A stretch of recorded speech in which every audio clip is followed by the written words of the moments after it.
Seu nome ecoa nas Escrituras, mas não por glória. Você não abriu o mar, não derrubou gigantes, nem chamou fogo dos céus. Você só falou e falou. Por 40 anos, até sua voz falhar, seus ossos tremerem, e ninguém te escutar. Porque ser Jeremias era um castigo com o nome de profeta. Você nasceu numa terra quebrada, em Anatote, um vilarejo que nem o mapa de Judá fazia questão de marcar. Seu pai era sacerdote, mas você foi escolhido para falar. Só que Deus esqueceu de avisar que ninguém escutaria. Desde o começo, sua missão veio envenenada: pregar para um povo de ouvidos mortos e corações empedrados.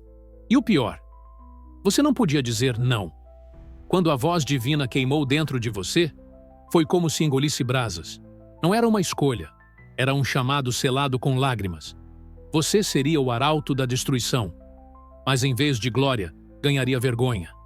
Você era só um menino quando Deus sussurrou no seu espírito. E não foi um chamado bonito. Nada de anjos cantando, nada de visões gloriosas, apenas uma certeza gélida. Você falaria em nome dele e seria odiado por isso. Sua infância não teve brincadeiras. Teve silêncios longos, um desconforto nos olhos dos adultos, um incômodo que ninguém nomeava, mas todos sentiam. Esse menino vai ser profeta.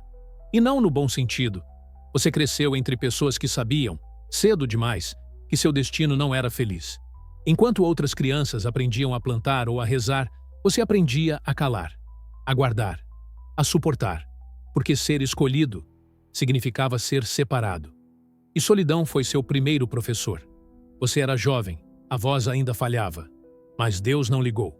Vai e fala, ele disse, e você foi, e falou, e a cidade riu. Eles riram da sua cara como se você fosse um maluco de rua, um menino magrelo berrando que Jerusalém cairia, uma piada ambulante com olhos de apocalipse. Você tentou advertir com amor, não funcionou. Tentou com lágrimas, zombaram mais ainda. Tentou com raiva e quase te apedrejaram. Ali, você aprendeu uma regra não escrita. Quanto mais fiel você for à mensagem, mais vão te odiar por ela. Mas você não recuou. E esse foi o seu primeiro erro, de muitos. Você sabia o nome deles: Joaquim, Zedequias, homens de mantos caros e ouvidos tapados. Você entrou nas cortes deles com uma mensagem do céu e saiu com ameaças, risos e desprezo. Porque eles queriam profetas que massageassem seus egos. Não um Jeremias cuspindo verdade na cara deles.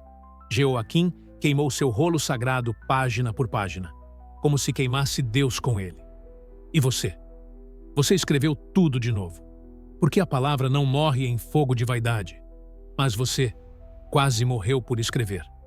Ser profeta em Jerusalém era mais perigoso que ser ladrão. Você ficou de pé no portão do templo, o lugar sagrado, o orgulho do povo, e disse: Deus não mora aqui. Disse que o templo era só pedra vazia se os corações fossem podridão. A multidão enlouqueceu. Jogaram você no chão. Bateram. Cuspiam como se cuspir em você fosse cuspir no próprio Deus. Você foi preso por blasfêmia, por coragem, por não saber calar quando todos só queriam ouvir mentiras doces. E ali, entre grades de madeira e sangue seco no rosto, você entendeu. Ser fiel ao céu significava sangrar na terra. Enquanto os falsos profetas jantavam com os nobres, seus poucos aliados caíam, um a um. O escriba, o sacerdote honesto, o velho que ainda ouvia. Eles eram poucos e foram silenciados. Você só via as consequências. As covas, os rostos ausentes nas praças. E você gritava: isso não precisava ser assim. Mas já era tarde. Seus amigos morriam.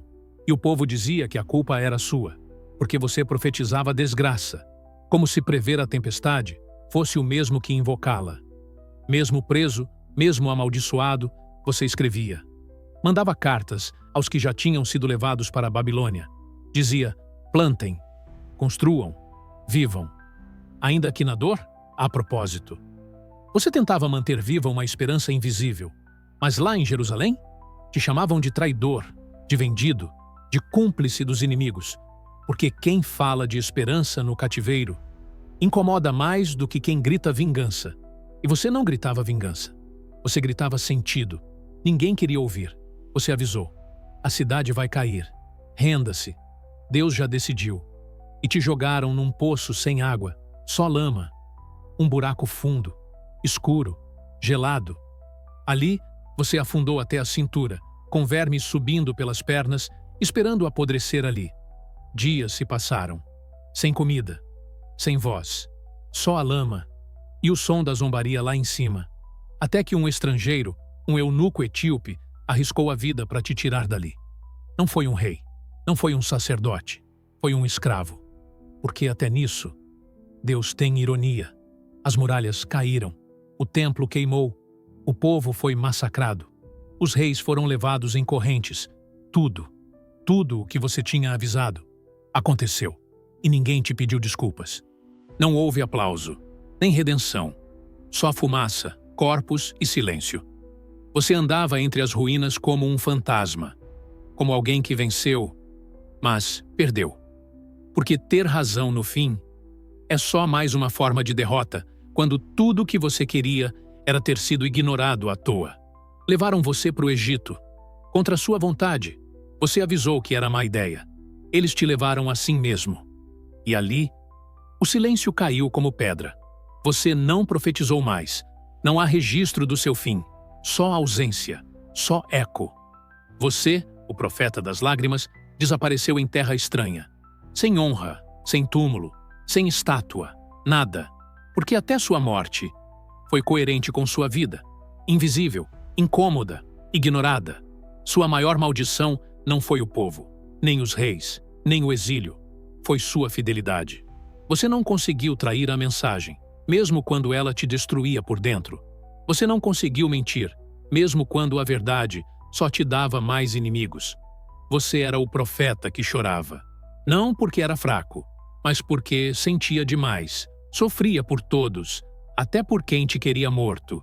E por isso, você foi o mais humano dos profetas. E no fim, tudo o que você queria era ouvir a voz de Deus mais uma vez. Só mais uma. Mas o céu se calou. Porque até ele, talvez, ficou em silêncio. De tanta dor.